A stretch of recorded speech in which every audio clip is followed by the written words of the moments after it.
انتہائی काबिल एहतराम नाजरीन अस्सलाम वालेकुम। दोस्तों आप देख रहे हैं राइट पॉइंट और मैं हूं शिराज। दोस्तों पाकिस्तान और भारत के दरमियान हर गुजरते दिन के साथ हालात कशीदगी इख्तियार करते जा रहे हैं। एक तरफ पाकिस्तान और इंडिया LOC पर एक दूसरे को मुंह तोड़ जवाब दे रहे हैं तो दूसरी जानिब मोदी सरकार डर के मारे पाकिस्तान को धमकियां दे रही है कि गिलगित भारत का है और भारत किसी भी वक्त गिलगित पर हमला कर सकता है।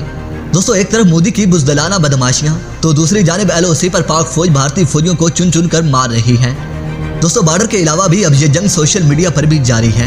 पाकिस्तान के एक news anchor Bilal Rashid Twitter पर लिखते हैं कि भारतीय फौजियों की लाशों को लटकाना नहीं बल्कि जलाना है ताकि आइंदा कश्मीरियों पर जुल्म करने से पहले भारत इबरतनाक शिकस्त को याद करे।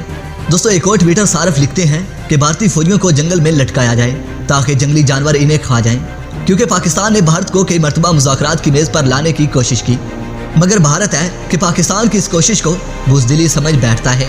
दोस्तों भारत ने हमेशा पाकिस्तान आर्मी को बुज़दिल समझा मगर जवाब मिलने पर भारतीय हुकूमत और फौज की चीखें आसमानों पर पहुंच जाती हैं। दोस्तों इसकी सबसे बड़ी मिसाल 27 फरवरी है जब भारत ने पाकिस्तान की धमकियों को मजाक समझा और इसके बाद जो हालत भारत की पाकिस्तान एयरफोर्स ने की शायद भारत इसे मरते दम तक नहीं भूलेगा। दोस्तों भारत फिर से ऐसी ही गलतियां कर रहा है जिसकी बदौलत सोशल मीडिया सारिफिन गुस्सा हैं कि इस बार भारतीय फौज को इबरतनाक सजा दी जाए ताकि भारत आइंदा ऐसी कानूनी हरकत ना करे। और दूसरी जानिब हमें भारतीय आर्मी चीफ और मोदी सरकार के मुंह से मुसलसल ये खबरें सुनने को मिल रही हैं कि भारत दिसंबर में गिलगित पर हमला कर सकता है और इस हवाले से भारतीय फौज की तैयारियां मुकम्मल हो चुकी हैं। इधर दूसरी जानिब शाह महमूद कुरैशी ने भारत को वार्निंग जारी करते हुए कहा है कि भारत पाकिस्तान में दहशतगर्दी फैला रहा है और LOC पर सीज फायर मुआहदे की मुसलसल खिलाफ वर्जियाँ कर रहा है। अगर भारत अपनी बुज़दिलाना हरकतों से बाज नहीं आया तो भारत को बहुत बड़ा सरप्राइज दिया जाएगा।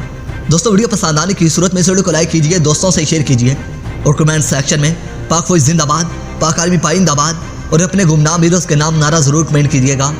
दोस्तों इसके साथ ही इजाज़त चाहूँगा, अपना ढेर सारा ख्याल रखिए और हमेशा नेक दुआओं में याद रखा करें। अपने मेज़बान शिराज को इजाज़त दीजिए। अल्लाह निगहबान।